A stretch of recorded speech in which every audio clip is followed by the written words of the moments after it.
Hi everyone and welcome to Midas HQ. My name is Sam and I'm really excited to get to introduce you to the new 2.3 firmware for the Midas HD series of consoles. It's going to be a long video today, we've got a lot to cover, so let's get straight into it.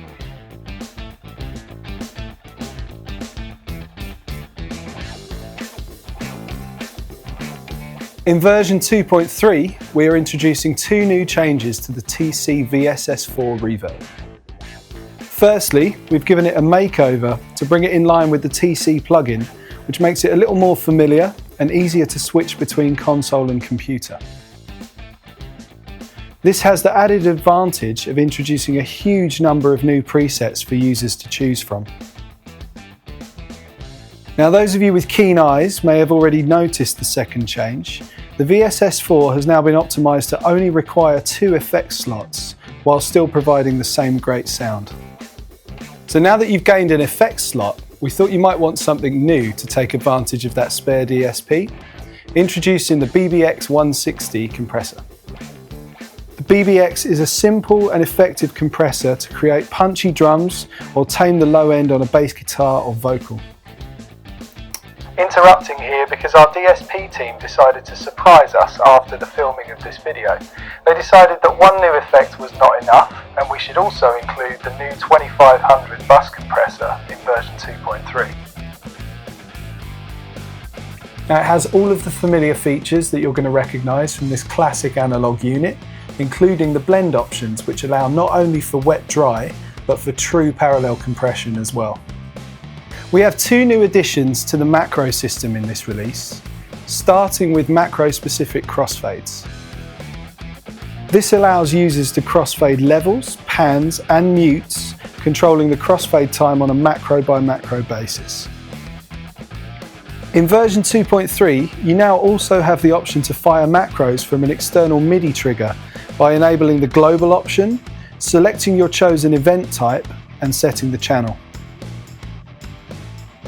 Once enabled, an external MIDI control can trigger any macro on state using event numbers 1 to 50 or an off state using event numbers 51 to 100. For anyone who has found the new macro system useful, we've also increased the number of macros available to 50. For early adopters of the new Cobalt interface, you'll be pleased to hear that in version 2.3 we've replaced the 8 generic AS50 devices with a single 192 channel Cobalt device. This makes patching simpler and keeps your device list a little bit more organised. You can also now update the AS88 in the IO updater at the same time as any other IO devices.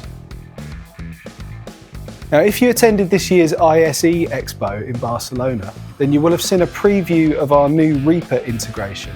We're delighted to finally be in a position to share this with you. With this integration, users can easily create tracks, control transport functions, organise their project with markers, and have the playhead automatically jump to the correct position on a scene-by-scene basis. Now, I hope you picked a comfortable chair because we've got even more to cover in this video. So before we move on to the automation system, let's take a look at some miscellaneous features in version 2.3. Users now have the option to enable solo follow select or select follow solo on VCAs. The solo and select follow options can now also be part of your assignable preset. A new option has been added to VCA groups, which allows the VCA mute to also mute pre-fader sends. Resetting an aux mix has been made simpler with the addition of a clear contributions function. Hopefully you're already familiar with the handy pinning feature on the HD 9624, but to enable this functionality on HD Air, we are now introducing the ability to control this directly from the UI.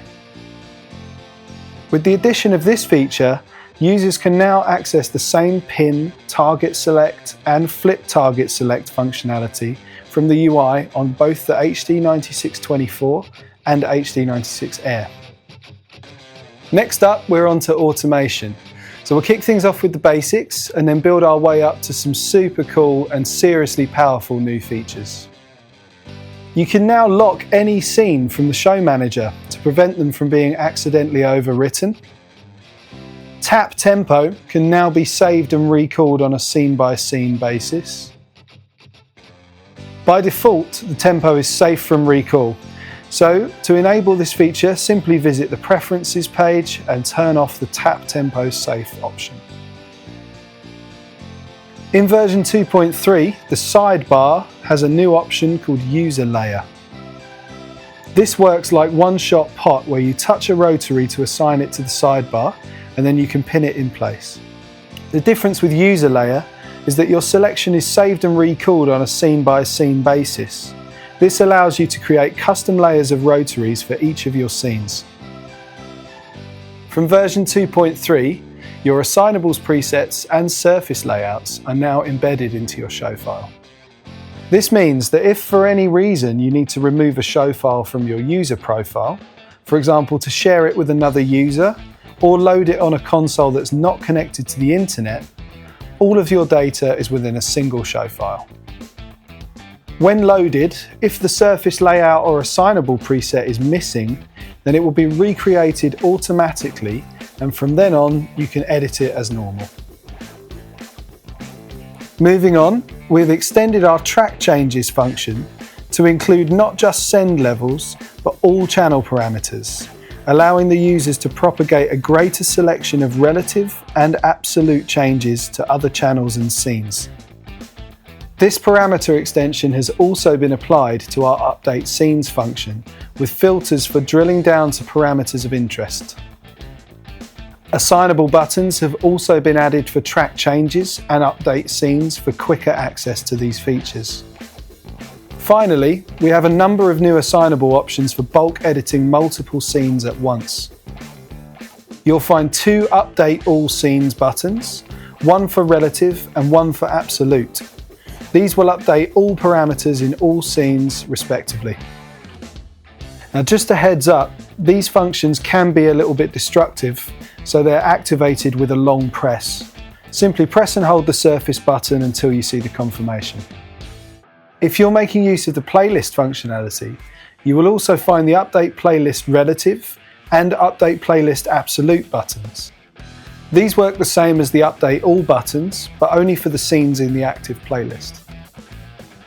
We've added three programmable update buttons, which can be configured to update a selection of parameter groups, either absolutely or relatively in a selection of scenes.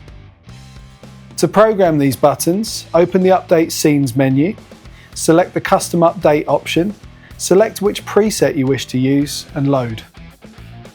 You can then select a group of scenes or all scenes, select your desired parameter groups, choose relative or absolute, and finally save your selection.